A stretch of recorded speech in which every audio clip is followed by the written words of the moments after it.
Hindi. Ako yan. Sabi ko na tayo, wala pa hihihati. Hindi, tapusin natin ito, engineer. Kaya baka mga pag dumating si boss, magagalit yung pag hindi tapos. Si Mr. Suave kasi, kailangan gusto niya yung mga magandang gawa, yung magandang pagka nainasayan siya, kailangan matapos sa oras. Magagalit yung pagka hindi ito tapos, pag hindi tayo magtatrabaho, kapi-kapi na tayo.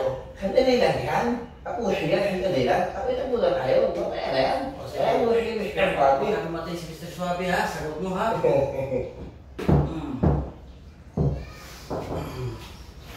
Ay! Pambihira!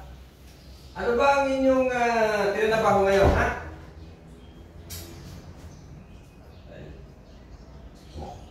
Maganda Ba? ito na boss.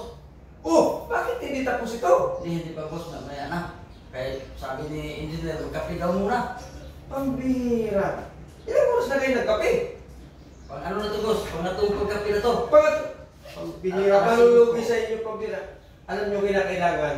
Mapabilis niyan kasi siyempre, darating yung sitad ko. Galing pa naman sa Amerika. Isipin mo, nakatira yan sa New York.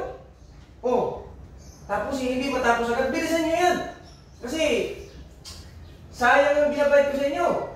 1.5 yan isang araw. Pambihira. Ano ko na? Oh, Hindi. Oh. Ako Sabi ko sa'yo, engineer, ikaw kasi nagsabi na mag-kapi-kapi lang tayo. Eh, tapusin na natin to kaya boss. Nagagalit ko si boss na. siyempre pagka babalik ako ha, kailangan matapos mo lahat yan. O sige boss. Ha? Okay. Tapusin Sige, na. babalik ako dyan. Tara engineer, tirahin na natin kaya para matapos. Huwag kayong magdala ng anong titirahin na. Basta importante matapos ha. O sige boss. Ako'y babalik na. Ikaw kasi. Ulit ko eh. Kahit ko kayo, mamaya eh. Eh, sabi mo kasi na umaya na. Naabutan tuloy tayo na hindi tapos. Nagagalit si Mr. Suave. Ako hila na ganito.